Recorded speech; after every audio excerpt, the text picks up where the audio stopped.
High everyone, good morning. আশা করি সবাই খুব ভালো আছো। একটা নতুন ভিডিওতে তোমাদের জানাই অনেক ওয়েলকাম। আজকের ভিডিওতে দেখে বুঝতে পারছো আজকের ভ্লগটা একদম অন্যরকম। তো আজকে ছিল আমাদের এক্সকারশন, আর এবছরে নিয়ে গেছিলো ভিক্টোরিয়াতে। এবছর বলতে আমার এটাই ফার্স্ট ইয়ার, সো যাই হোক। তো এখানে ময়দান মেট্রো স্টেশন থেকে নেমে ওই প্রায় 10 থেকে 15 মিনিটের মতো হাঁটা পথে। আর যাওয়ার সময় রাস্তার ধারে ময়দান ছিল। আমি এর আগে ভিক্টোরিয়াতে এসেছি, কিন্তু তখন আমি রবীন্দ্র সদন মেট্রো স্টেশন থেকে নেমে এসেছিলাম, যদিও ওখান থেকে আমার মনে হয় একটু সামনে পড়ে। তো যাই হোক, প্রায় 15 মিনিটের মতো হাঁটার পর পৌঁছে গেছিলাম ভিক্টোরিয়াতে। আর এখানে আমাদের সবার টিকিট দিয়ে দিয়েছিল। ভিক্টোরিয়াটা কিন্তু শীতকালে খুব সুন্দর লাগে, তবে আমি যখন আগের বছর এসেছিলাম তখন এর সামনে না অনেক ফুল গাছ ছিল। এই বছর তবে দেখছি একটাও ফুল গাছ নেই, যা আছে ওই নর্মাল গাছ সেগুলোই আছে, বা হয়তো লাগিয়েছে, এখনও ফুল ফোটেনি। তো যাই হোক, ঢোকার আগে কয়েকটা ভিডিও তুলে নিচ্ছিলাম। আর সকালে যখন বাড়ি থেকে বার হই তখন সোয়েটার পরে এসেছিলাম, কিন্তু এত বেশি রোদ ছিল আর এত গরম লাগছিল, সেই সোয়েটারটা আমার ব্যাগের মধ্যেই রাখা ছিল। ফার্স্টে কিন্তু বাইরে খুব বেশি ঘোরা হয়নি, যেহেতু ভেতরটা তো দেখার অনেক কিছু ছিল। তবে ভেতরটা যেহেতু আমি আগে দেখেছি, আমার না ইন্টারেস্টটা অনেকটা কম ছিল, কারণ সেই একই জিনিস। বাট যদিও এবারে যেহেতু ফ্রেন্ডদের সাথে গেছিলাম, কলেজ থেকে গেছিলাম, তো একটা আলাদাই ভাইবস ছিল। আর এখানে টিকিটটা চেক করিয়ে ঢুকলাম ভেতরে। এই ভিক্টোরিয়া মেমোরিয়ালের পুরো জায়গাটা প্রায় 64 একর জায়গা নিয়ে গঠিত। এই মেমোরিয়াল প্রাসাদের সাথে সাইডে যে গার্ডেন এরিয়া আছে পুরোটা নিয়ে, আর ভেতরটা বলতে পারো একটা সংগ্রহশালা বা মিউজিয়াম। এটি স্থাপিত হয় 1909 থেকে 1921 সালের মধ্যে। পুরো মেমোরিয়াল হলটা একেবারে মার্বেলের তৈরি, দেখতে কিন্তু সত্যি বলতে দারুণ লাগে।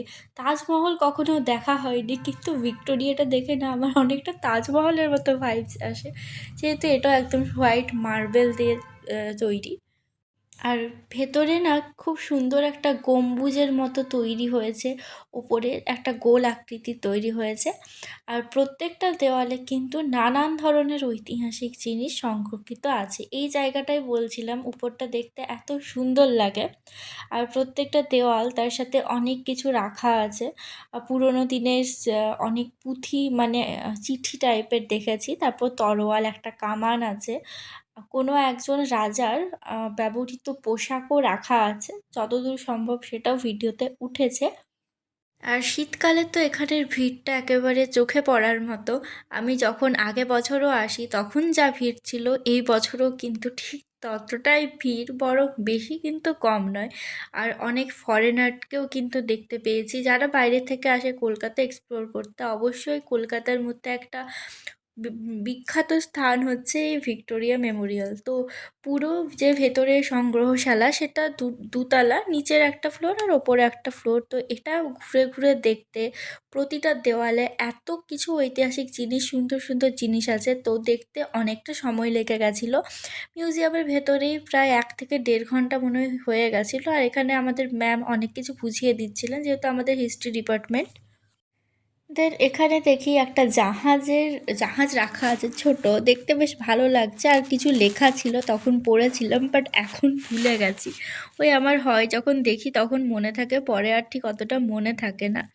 প্রতিটা প্রাসাদটা না খুব সুন্দর দেখতে লাগে। যদি ফাঁকা থাকতো, একা একা যেতে যেতে পারতাম, বাট অনেক ভালো লাগতো। আর এবছর আরেকটা জিনিস দেখলাম, আগে কিন্তু ভিক্টোরিয়াতে খাবার নিয়ে ঢোকা অ্যালাউ ছিল, বলতে এই ভেতরে প্রাসাদে না, গার্ডেনে, কারণ অনেকে পিকনিক ফিকনিক করতো। কিন্তু এই বছর ঢোকার আগে একদম পুরো বলে দিচ্ছে ভেতরে কোনো রকম খাবার অ্যালাউ নেই, যদি খেতে দেখা যায় তাহলে ফাইন লাগবে। তো অনেকেই দেখি এখন ইনস্টাগ্রামে হয়তো পুরনো রিলসগুলো শেয়ার করছে, তো ওগুলো দেখে না অনেকেই আসতে পারে। আমিও ভাবছিলাম যে যাবো এরকম ফ্রেন্ডদের সাথে, তো তার আগে যেহেতু আমাদের নিয়ে যাচ্ছেই, তো আর এখন ভাবছি যে ভিক্টোরিয়া আর যাবো না। আর তখন থেকে এতটা ঘুরছি, পুরোটাই কিন্তু একেবারে গ্রাউন্ড ফ্লোর, ঠিক এতটাই বড়, ওপরের তলায় আছে। আর ফার্স্ট ফ্লোরে অনেক, মানে যে দেওয়ালে সেখানে অনেক কিছু ছবি দেখাচ্ছিল, সেটাকে লাইট শো কিছু একটা শো বলে আই থিঙ্ক, আমি ঠিক এখন মনে পড়ছে না। সেটা দেখতেও কিন্তু বেশ ভালো লাগছিল। আর এই ভিড়ে আমি তো ভিডিও করতেই পারিনি। এতক্ষণে যা ক্লিপ দেখছো সব কিন্তু আমার ফ্রেন্ডের তোলা ভিডিও। আর এখানে একটা যে মূর্তিটা দেখলে ওটা মনে হয় রানী ভিক্টোরিয়া হয়তো মূর্তি, বাট ঠিক এখন বুঝতে পারছি না, আবার লর্ড কার্জনেরও হতে পারে।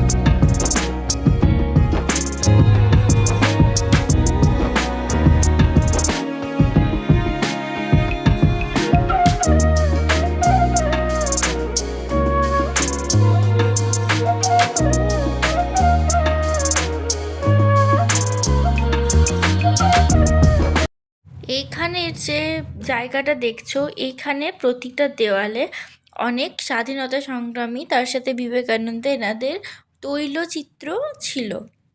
জায়গাটা দেখতে না মানে প্রতিটা ছবি এত ভালো লাগছিল।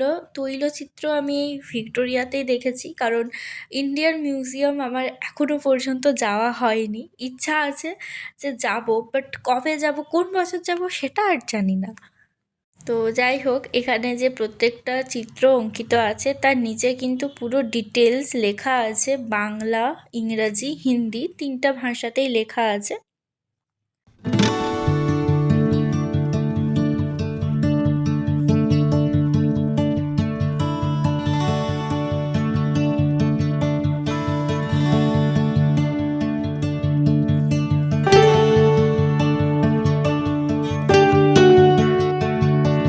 আর এখানে ছিল নানান ধরনের বন্দুক।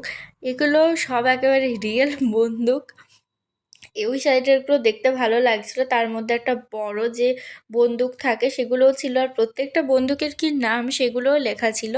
আর ওই সাইডের দেওয়াল জুড়েও আবার অনেক ইনফরমেশন ছিল। আর হেঁটে হেঁটে আমি এখন পুরো ক্লান্ত হয়ে গেছি, আর ঘোরার যে একটা এনার্জি থাকে সেই এনার্জিটাই নেই। এত বেশি তখন থেকে হেঁটে যাচ্ছি, কারণ সত্যি বলতে হলটা অনেকটা বড়। তাছাড়া মেট্রো স্টেশন থেকে নামার পরেও অনেকটা হেঁটে হেঁটে আসতে হয়েছে।